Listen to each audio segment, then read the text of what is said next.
Hey guys, this is Matt from Optimus Futures, and today we're going to talk about what the 1% of successful futures traders do that the other 99% don't.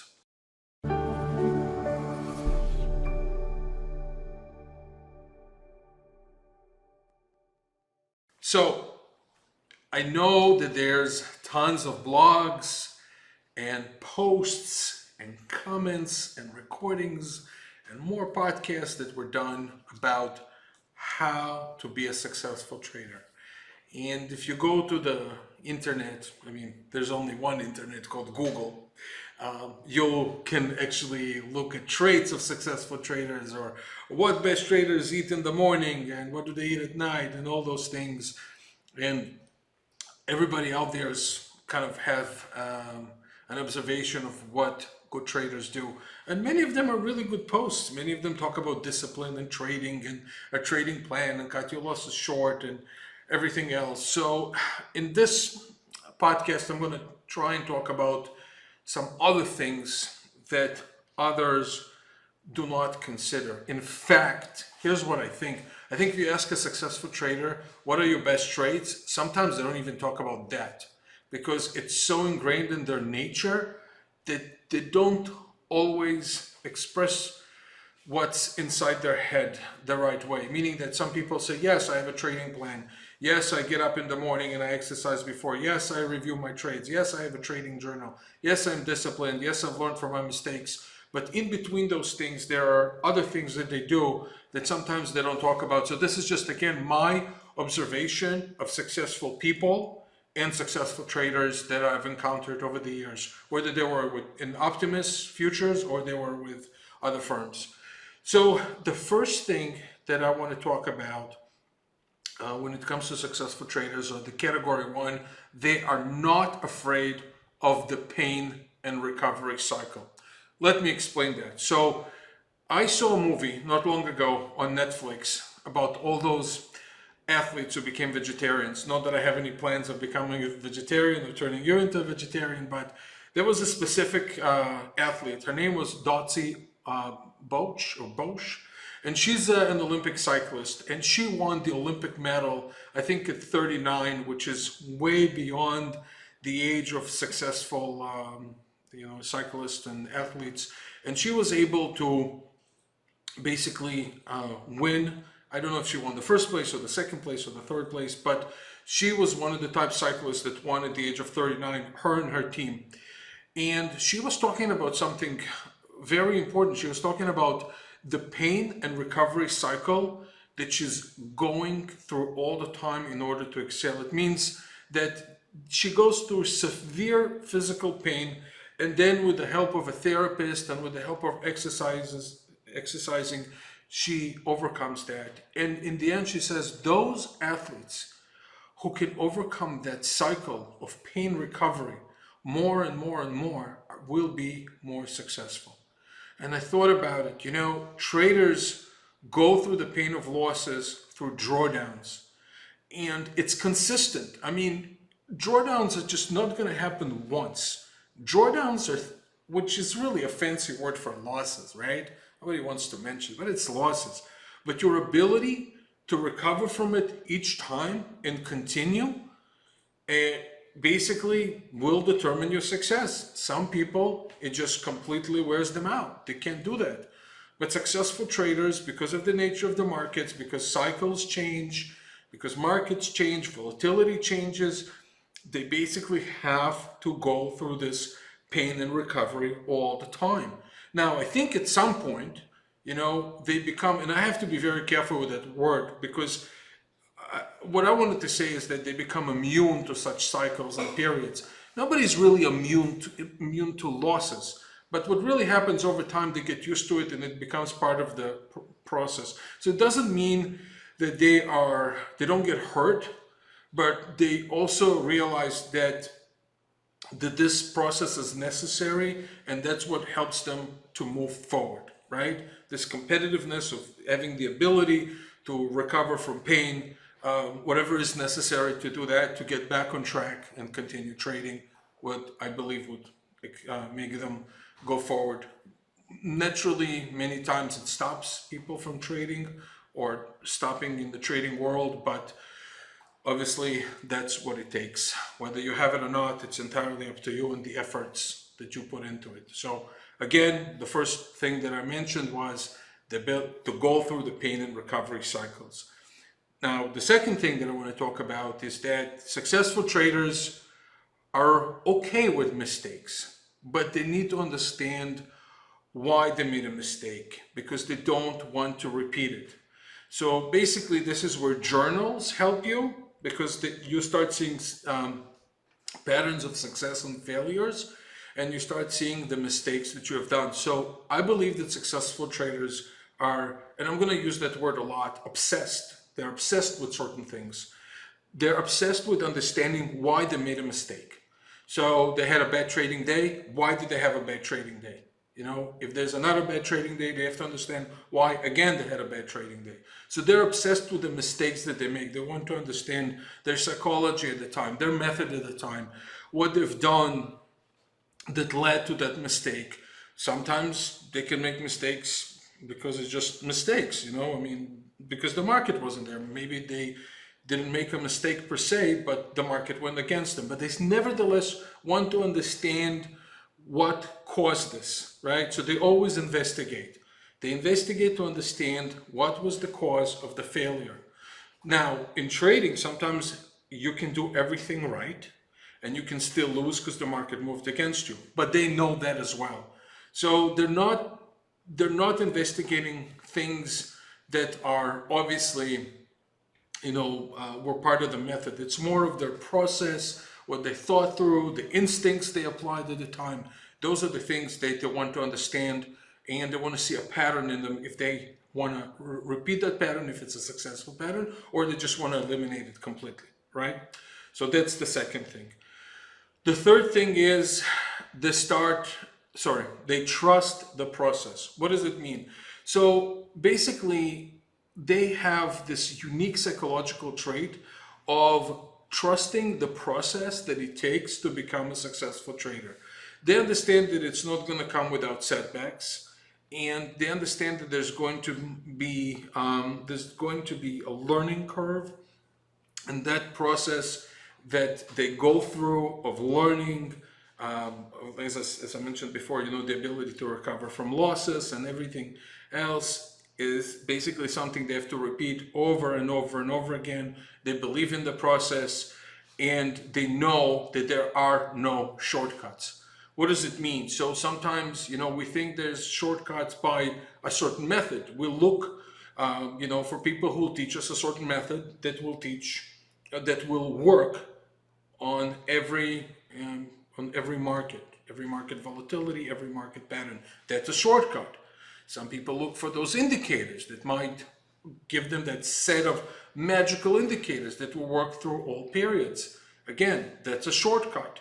So good traders, they understand the process. Regardless of the tools that they use, they understand that there's a certain thing that they have to repeat all the time in order to get somewhere. And that is a process. So I hope you believe in the process as well. The fourth thing that I thought about, you know, from observing from them, is that they find a style of trading that matches their strength. Okay? So let me be a little bit more elaborate about that.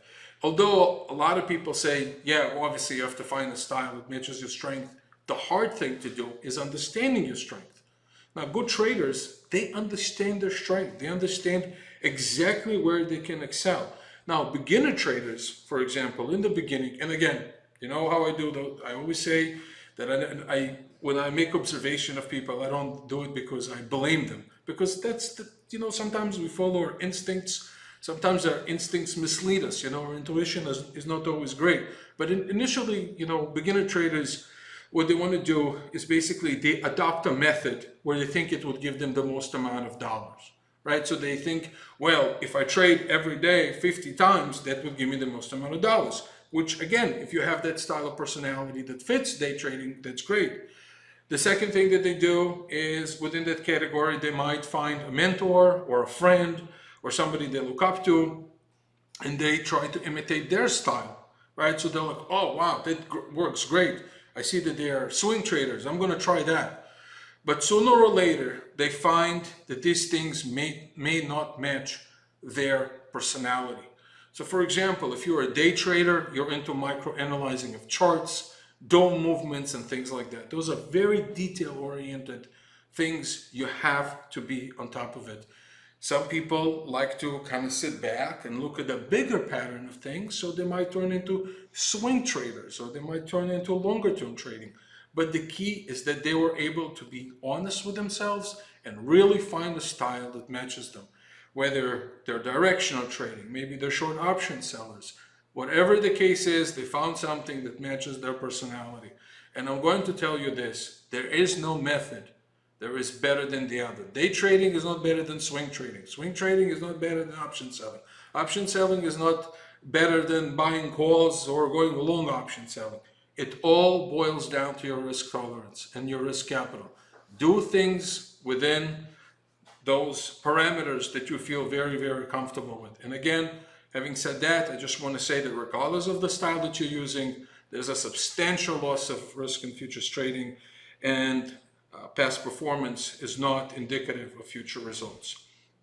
The fifth thing that I want to talk about good traders is that they know how to get feedback without being defensive about it, right? I find that sometimes people say, yes, I'm open to criticism. However, every time you criticize their method or the way they look at things, they come back with but. And I think that there is some sort of if you have a personality, if you are, for a lack of a better word, a control freak, that would be a real problem getting feedback. And so good traders, in my opinion, they know how to get feedback. It might be contrary to what they believe in, but they reflect on it, right? They think through. So the idea is not just to listen to somebody. You can't turn from being a defensive person to all of a sudden being open-minded. So if somebody gives you criticism or gives you feedback, reflect on it. Maybe you read something contrary to what you're doing, and rather than responding with a comment right away on the internet, think about it, reflect on it. Maybe that's the right thing. The other person could be wrong, but don't always be in a position of defending what you believe in, okay? Be flexible, and I believe that way you'll also find a way somehow to successful people in your industry. In our case, we'll be successful trader, right? So again, be very open-minded to criticism.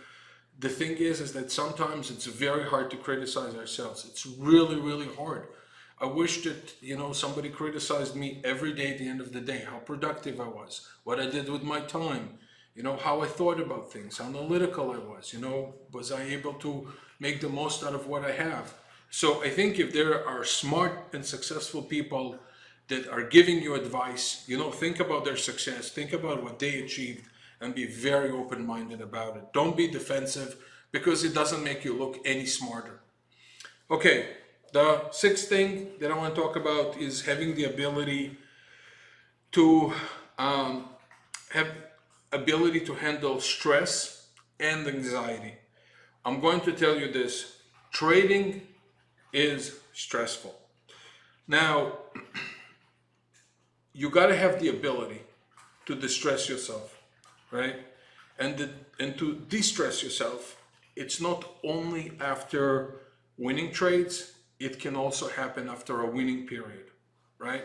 So you can go through losses, and it's losses upon losses, and you must walk outside of it, but sometimes winning as well, and winning a lot of money, relatively, and I say a lot of money, everything is always relative to your account size, right, in percentage, or the amount itself.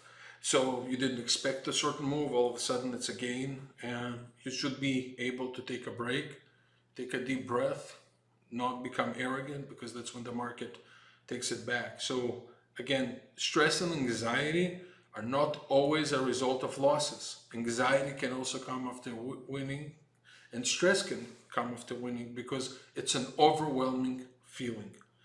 So you have to know how to manage your personal resources, such as time, your physical resources, and above all, your mental energy. So all those things, you gotta have the ability to do that. Now, beginner traders, sometimes I read a lot on the internet, what people write on blogs and resources and all those things. And one comment that I see sometimes coming from beginner traders, specifically on forums, I have researched day trading and I decided that it's for me. And I don't know exactly what research they have done to decide, but sometimes it's more has to do with the lifestyle of a trader that they think that they will have, which means they think that they will make money daily or monthly or weekly, that they will not be accountable to anyone. They just can sit at home and trade and earn. But what they don't know is that successful traders know how to exactly what I mentioned before. They know how to manage your personal resources, which is, their emotional resources. And they go through stress and anxiety periods, but they know how to control themselves. And that's really the hard part. So before you decide you want to be a trader, just understand everything that has to do with it. So a lot of people read about the challenges of finding a method, right? They find the challenges of finding software, the right broker, and everything else. But nobody talks about the periods in between and the mental periods and how important they are, for a trader. And the way he handles that, that's extremely important. So traders get to know themselves. They know how to operate under certain environments, and they also take breaks accordingly. Okay, the next thing is that I find amongst the 1% of traders is that they develop routines for trading, analysis, and education, which means, that they have a specific routine when they trade. They have a specific routine for after the market closes to analyze what they've done, and they have a routine about education. And so they do none of those things randomly. They don't trade randomly, they don't do the analysis randomly, and they don't do their education randomly, right? They don't look for resources online and feedback about what other people said about a guy who promised, 50% per month education. That turns them off. Good traders are always looking for education, always looking to improve themselves, but they don't look for magical formulas. And they apply very strict routines to exactly what they want to add to their knowledge and how they seek things. So again, develop a routine for your trading, right? So be disciplined in your trading, develop a routine for your analysis, and a routine of what you want to add to your education. Basically, a routine is a process, right? So you write down everything that you need to do during trading. Then you write down everything you need to do in your analysis, and you repeat it over and over and over again. It's an extremely boring process, right? So as they say, good trading is boring. It's absolutely true. Develop a routine for each one of those three things. Again, trading, analysis, and education. And repeat it over and over and over again. Okay. The next thing. And again, this is my personal opinion on this one. So they always say that traders understand risk and uncertainty. But I think that good traders understand the difference between risk and uncertainty. Let me give you an example. So I believe that every trader out there understands that every trade is uncertain. They truly understand it. They know that every trade can go against them. Whether they're extremely optimistic and came from let's say a hyped environment into trading, that somebody hyped them about it and didn't tell them that it's, how challenging it would be from a mental standpoint, developing a process and all that. But nevertheless, they're still intelligent enough to understand that a trade can go against them. If they buy crude oil, it can go down. If they short gold, the gold can go up. If they trying to top, to put if they're trying, to say the stock index is not gonna go any higher and they short it, and it keeps on going higher. They understand, right, that those things can happen. So they understand the uncertainty. The risk component, that's the part where how they apply it, right? So let me give you an example of a trader that understands certainty but does not respect risk. So let's say there's a trade that went against you. You shorted the stock indices. Now they're making new highs every day, probably, and everybody's trying to call the tops. I mean, at some point, of course, there'll be corrections. At some point, we're even going to be a recession and it's going to go down. But right now, everybody's trying to say, okay, this is the top. So let's say you get stopped out. You're in a trade and, you got stopped out. And again, I have to disclose also legally that stop losses, they're not always going to get filled where you want. There's certain market conditions where markets can gap and you can get a much worse fill. So that can happen. But what do you do after that, right? If you say to yourself, okay, I have to make my money back, and now you double down on positions because you think you're trying to make it back. And now it goes double against you. And then again, you triple down, quadruple down. And this is where the traders, this is where I think professional traders don't do things like that. So they understand the uncertainty. They understand that they'll make mistakes. But they understand the difference between the risk application and the uncertainty in the market. And those are totally two different things. Uncertainty is simply understanding that the position may go against you. And a kid understands that. But the way you apply risk on a day-to-day, or trying to recover it, or trying to do things in a riskier way than you usually do, that's where you distinguish yourself as a beginner versus a professional. And a professional will not all of a sudden double down on a position, will not try with vengeance to try to make his money back. And other things that he does as far as the risk, will be in line with that sort of thinking. So they think risk, right? Everybody can live with their reward, but they think risk first. So that's, again, I believe that good traders understand the difference between risk and uncertainty. I believe that good traders have killer instincts. And I know that in many podcasts I talk about intuition, and I don't trust the concept of intuition. But I have to tell you this, I thought about it for a long time, and talking to experienced traders and talking to people who've traded on the floor, when there was a floor. And there are certain killer instincts that I believe good traders will get over time. It comes after many, many years of trading. I don't suggest that you rely on it in the beginning, right? So when it comes to instincts, don't confuse it with intuition that beginner traders rely on.